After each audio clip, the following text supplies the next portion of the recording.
आणि आता बघूयात एक ब्रेकिंग न्यूज, कारण विधिमंडळाचं कामकाज अधिक परिणामकारक होण्यासाठी विधानमंडळ समित्यांच्या 11 अध्यक्षांची नावं भाजपनं आता निश्चित केली आहे। मात्र मित्रपक्ष शिंदे सेना आणि अजित पवार गटानं अजूनही नावं कळवलेली नाही। लवकरच ही नावं कळवण्यात येतील असं शिंदे आणि पवार गटाचं म्हणणं आहे। तर भाजपकडून कुणाची नावं नेमकी घोषित करण्यात आली आहे, बघूयात।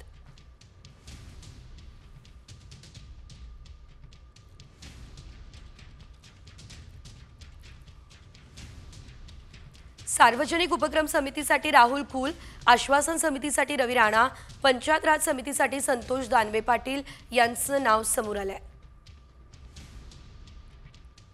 अनुसूचित जाती यासाठी आता नारायण खुचे, अनुसूचित जमाती कल्याणसाठी राजेश पाडवी, महिला हक्क कल्याणसाठी मोनिका राजळे,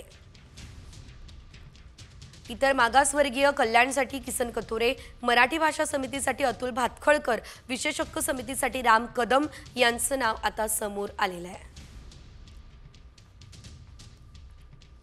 धर्मादाय खासगी रुग्णालय या समितीसाठी नमिता मुंदडा आणि आमदार निवास व्यवस्थेसाठी सचिन कल्याण शेट्टी यांचंही नाव समोर आलंय।